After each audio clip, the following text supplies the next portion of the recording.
जय श्री कृष्णा, राधे राधे। हिंदू धर्म में एकादशी व्रत का विशेष महत्व है, जिसे भगवान श्री हरि की कृपा पाने का एक प्रमुख माध्यम माना गया है। वर्ष भर में कुल 24 एकादशी आती है, लेकिन अधिक मास होने पर 26 एकादशियां आती है। लेकिन इन सभी में ज्येष्ठ मास के शुक्ल पक्ष की एकादशी सबसे बड़ी एकादशी मानी गई है, और वह है निर्जला एकादशी। जैसे कि नाम से ही ज्ञात होता है, निर्जल यानी बिना जल के। इस व्रत की सबसे बड़ी विशेष बात यह है कि इसमें अन्न और फल तो दूर की बात, पानी तक ग्रहण नहीं किया जाता। इसलिए इसका नाम निर्जला रखा गया है, क्योंकि ज्येष्ठ मास में सबसे ज्यादा गर्मी रहती है और इसी समय यह व्रत आता है। और यह व्रत केवल शारीरिक तपस्या ही नहीं, बल्कि मानसिक और आध्यात्मिक अनुशासन का प्रतीक माना जाता है। इस दिन व्रत करने वाला साधक अपने भीतर संयम, श्रद्धा और भक्ति का समुच्चय लाकर भगवान श्री हरि की उपासना करनी होती है। निर्जला एकादशी न केवल कठिन तप का प्रतीक है, बल्कि यह जीवन में धैर्य, त्याग और आस्था और विश्वास के गहन भाव को भी प्रकट करती है। अगर एकादशी करने वाला व्यक्ति इस दिन विधि पूर्वक व्रत रखे तो उसको अक्षय पुण्य की प्राप्ति होती है और अपने जीवन में किए गए सभी पापों से भी मुक्ति मिल जाती है, और वह अंत में भगवत धाम को पाता है। अगर कोई भी व्यक्ति पूरे साल एकादशी का व्रत न कर पाए तो वह केवल यह निर्जला एकादशी का व्रत करे तो उसको पूरे वर्ष भर की एकादशियों का फल प्राप्त हो जाता है। एक विशेष बात और कि द्वापर युग में 5 पांडवों में भीमसेन ने अपने पूरे जीवन में एकमात्र इसी एकादशी का व्रत रखा था, इसलिए इसको भीम एकादशी या भीमसेनी एकादशी भी कहा जाता है।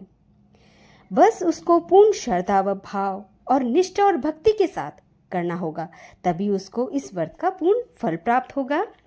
आइए अब बात करते हैं कि एकादशी का प्रारंभ कब से है।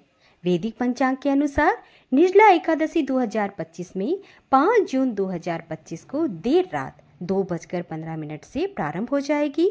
7 जून 2025 को सुबह 4:49 पर समाप्त हो जाएगी। तो मान्यताओं के अनुसार उदय तिथि 6 तारीख को उदय तिथि में एकादशी का प्रारंभ होने से 6 जून को व्रत रखा जाएगा। 6 जून को सुबह 2:15 पर एकादशी लग जाएगी। इस बार 2 दिन निर्जला एकादशी का व्रत रखा जाएगा। इसमें 6 जून को पूरे दिन एकादशी होगी। स्मार्त व ग्रस्त को 6 जून को ही एकादशी करना है, और वैष्णव जन जितने भी हैं 7 जून को एकादशी का व्रत रखेंगे। और 6 जून को व्रत रखने वालों के लिए पारण का समय रहेगा 7 जून 2025 को दोपहर 1:44 से शाम 4:31 तक। और 7 जून को वैष्णव जन एकादशी करेंगे तो उनके लिए पारण का समय रहेगा सुबह 5:23 से सुबह 7:17 तक। एकादशी के व्रत का प्रारंभ 10वीं तिथि से ही हो जाता है।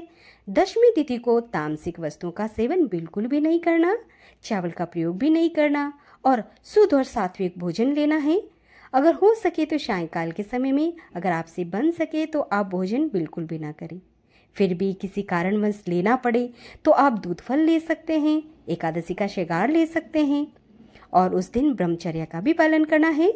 एकादशी को सुबह ब्रह्म मुहूर्त में उठकर गंगा जल डालकर स्नान करें, फिर अपने घर के मंदिर में पूजा अर्चना करें। एकादशी है तो आप अलग से चौकी लगा कर की पूजा अर्चना कर सकते हैं। अगर ये नहीं करना चाहते हैं तो आप घर के मंदिर में भी पूजा कर सकते हैं।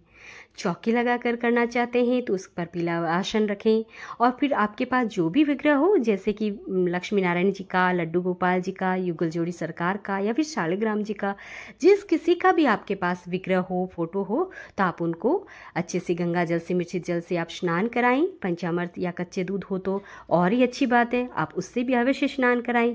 और इस बार तो बहुत बड़ी एकादशी है, तो आप उनको जितना हो सके आप उनको कच्चे दूध से या फिर पंचामृत से जरूर स्नान कराएं। आपके पास अगर फल मूल है, जैसे कि अभी मौसमी फल मिल रहे हैं आम, तो आप उनको आम से भी स्नान करवा सकते हैं।